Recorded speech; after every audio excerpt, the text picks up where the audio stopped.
not looking up from her flower arrangements. For once in your life, truth, in this economy, it'll never sell. Jack's brilliant plan was to book two tables at opposite ends of the restaurant and alternate between them. It was a classic maneuver, one he was sure he could pull off with his natural grace and agility. Friday night arrived. The Blue Lagoon was a sea of candlelight and soft jazz. Jack was wearing his best suit, looking like a man who is definitely not about to have a nervous breakdown. He seated Debbie at table 4, near the window. "I'll be right back. Darling, I have to consult with my associate about a new script." Very hush-hush. Then he sprinted to table 22 in the back corner, where Monica was waiting. "Apologies, my muse. I was struck by a stanza in the lobby. The way the carpet met the wall, it was profound. For the first 45 minutes, it was a masterpiece of timing." Jack was a blur of polyester, moving between the agent and the poet with the precision of a Swiss watch. He changed his glasses, adjusted his hair, and even altered his accent. "So, Jack," Debbie said, sipping her wine, "tell me more about the new movie. It's a thriller about a man who lives to lives. He's a hero, but also a guy who really needs to use the restroom."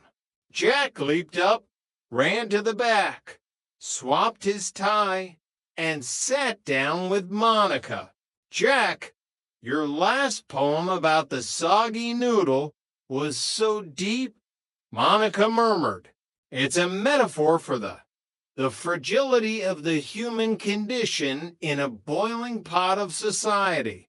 The disaster began when Stanley and Helen Roper walked into the restaurant for their anniversary dinner.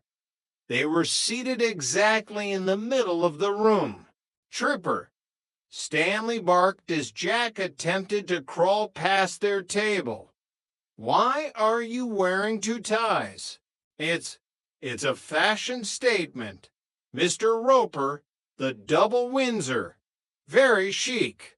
And why are you sweating like a horse in a sauna?" Jack didn't answer. He saw Debbie heading toward the ladies' room, which was right past Monica's table. He dived under a nearby dessert trolley, narrowly avoiding a collision with a waiter carrying a flaming baked Alaska.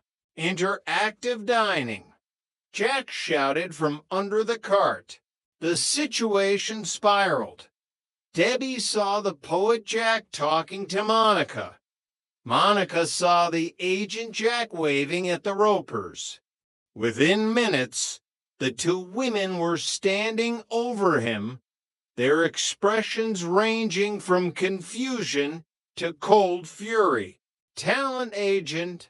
Monica asked. "Struggling poet?" Debbie demanded.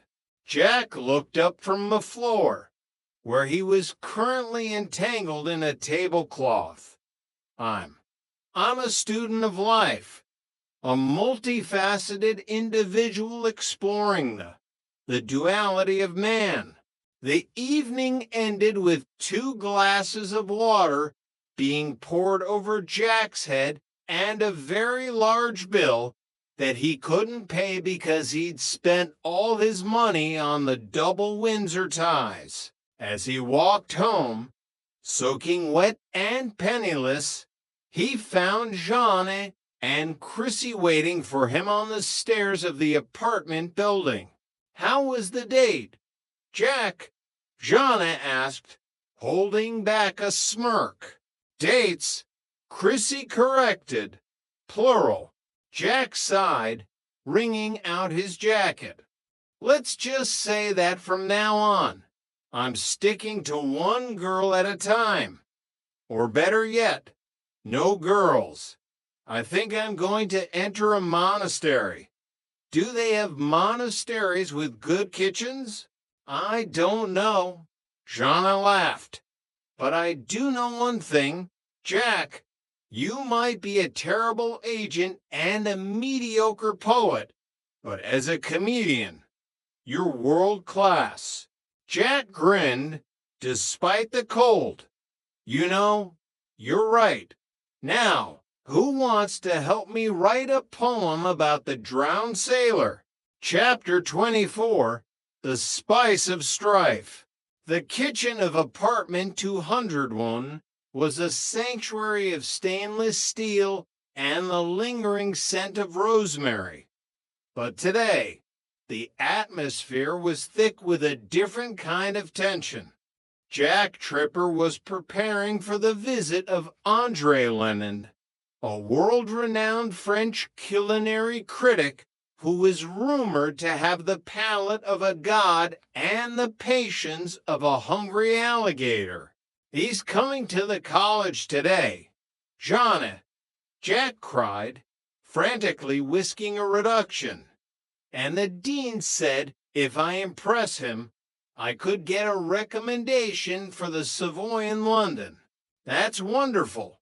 Jack, Jana said, trying to stay out of the splash zone of Jack's manic whisking. What are you making? A ducky Lagrange with a secret twist. But I'm missing the most crucial ingredient, the rare Madagascan green pepper corns. Larry said he could get them for me. But you know Larry. At that moment, Larry Dallas burst through the door, wearing a silk shirt that was unbuttoned nearly to his navel and a grin that suggested he'd just sold a car with no engine. Jacko, I've got the goods, Larry announced, slamming a small, unmarked jar onto the counter, the special spice, imported directly from, well, from a guy I know behind the bowling alley. Jack eyed the jar suspiciously. The guy behind the bowling alley? Larry, this is for lemon. Is it green peppercorns? It's better. It's a secret island blend. It'll make the duck fly right off the plate. Jack, in his desperation, didn't check the label mostly because there wasn't one. He added a generous spoonful to his sauce, which immediately turned a vibrant, glowing shade of magenta. Is it supposed to look like a neon sign? Chrissy asked, peering over his shoulder. It's modern. It's avant-garde. Jack insisted. The disaster unfolded an hour later at the community college. André Lemon, a man whose mustache was as sharp as his critiques, sat before Jack's masterpiece. He took a single, elegant bite of the magenta duck. For a moment, there was silence. Then, Lamont's eyes began to water. His face turned a shade of purple that matched the sauce. He stood up, grabbed a pitcher of water, and drank the entire thing in one go. Tripper, Lemon gasped, his voice raspy. What is in this sauce? It tastes like a bouquet of flowers mixed with industrial strength mint. Jack tasted a drop. His eyes widened. It wasn't peppercorns. It wasn't even food. Larry, Jack hissed under his breath. It turned out the guy behind the bowling alley was actually a distributor for high-end potpourri. Larry had bought a jar of summer meadow scented wood chips, thinking they were exotic spices. Tripper, Lemon said, wiping his brow. You have achieved something remarkable. You have made a dish that I can literally use to freshen my